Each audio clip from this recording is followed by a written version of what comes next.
Magandang gabi sa ating lahat. Patuloy pa rin po ang epekto ng northeast monsoon or amihan dito po sa malaking bahagi ng Northern Luzon at ito pa rin ang nagdadala ng generally mas malamig na panahon and then sasamahan lamang to ng may hinang pag-ulan lalo na sa may Cagayan Valley. Habang epekto naman po ng shear line o yung linya kung saan nagtatagpo ang malamig na northeast monsoon plus itong mainit na hangin galing sa Pacific Ocean ay siyang kumukunti na rin po yung dala mga pag-ulan dito sa may Central Luzon and possible po starting tomorrow ay amihan na lamang po ang iiral sa malaking bahagi ng Luzon. Samantala, base na rin sa ating latest satellite animation, meron po tayo namataan na cloud cluster or kumpul ng ulap dito po sa may silangan ng Mindanao.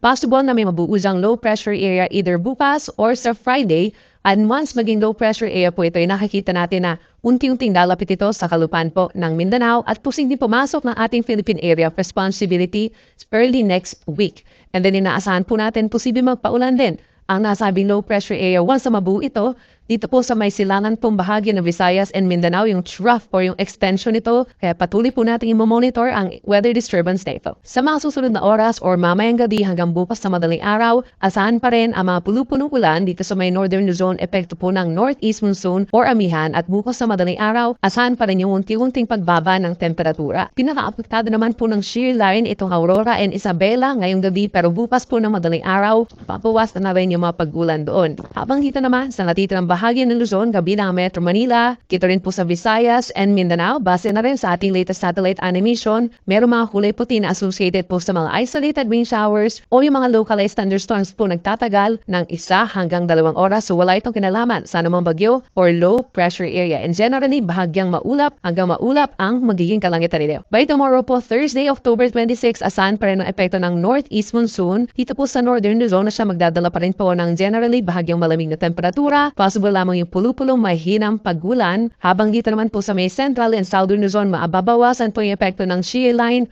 o yung tagpuan ng mainit at malamig na hangin at magiging mga localized thunderstorms na lamang po yung mararanasan. Kabilang na dyan ang Metro Manila, generally bahagyang maulap hanggang maulap ang kalangitan, nasasamahan lamang ng mga pag-ulan dulot ng localized thunderstorms. Sa ating mga kababayan po for Visayas and Mindanao, asahan din ang bahagyang maulap hanggang maulap na kalangitan araw po ng Thursday and then generally mainit sa ilang lugar kabilang na dyan na Zamboanga City, Davao City and Cotabato City kung saan posibleng umabot pa rin sa 33 to 34 degrees Celsius yung temperature pagsapit po ng tanghali. Then bago pa man din magtanghali, ilang lugar na dito sa may Visayas and sa Mindanao ang possible na maging maulap at mataas ang chance sa pagsapit po ng hapon ng mga localized thunderstorms o yung mga pag-ulan na walang kinalaman sa bagyo. Sa mga susunod na araw, wala naman tayo nakataas na gale warning or pagtaas ng mga pag-alon. Inaasahan lamang po yung moderate to rough seas or hanggang 3 metrong taas dito sa may Northern Luzon. Epekto po yan ng northeast monsoon. At isa ilang baybayin po ng ating bansa, generally banayad, nakakatamtaman ng taas ang mga pag-alon, maliban na lamang po kapag may thunderstorms.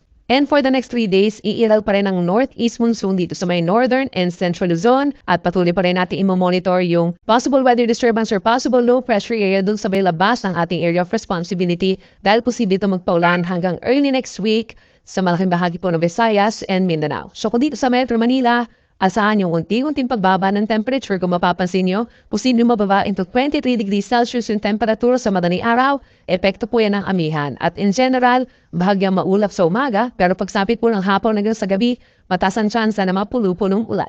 Sa mga mamamasyal po sa Baguio City, asahan pa rin po ang generally paglamig ng panahon, nasa 16 to 17 degrees Celsius pagsapit po ng madaling araw at hindi pa kainitan pagsapit po ng tanghali. Matasin ang chance na mapagunaw sa hapon dulot po ng northeast monsoon at asahan din yung mga pulupunong ulan in some areas of the Cordillera regions. Sa ating mga kababayan naman po sa Bicol region, including Legazpi City, asahan naman po ang generally fair weather conditions or maaraw na umaga hanggang tanghali, lalo na po dito sa may facing yung Sibuyan Sea at saka po itong Romblon. At inaasahan naman po yung bahagyang maulap hanggang maulap na kalangitan yung mga lugar facing the Pacific Ocean. May chance lamang po ng pulupunong ulan, lalo na sa hapon hanggang sa gabi. Sa ating mga paiksonan din na over Metro Cebu, asahan pa rin ang bahagyang maulap at nisang maaraw naman po na umaga, pero mataas ang chance na mapagulan pagsapit po ng hapon hanggang sa gabi, dulot ng localized thunderstorms. At same din po yung weather conditions natin for the entire Central Visayas. At panghuli sa atong mga paiksonan din na over Metro Davao and to entire Davao region na rin po hanggang sa matapos ang weekend, asahan pa rin natin mostly cloudy skies pagsapit po ng tanghali hanggang sa gabi. At mayroon tayong mga localized thunderstorms na mararanasan dulot ng possible trough of the low pressure area.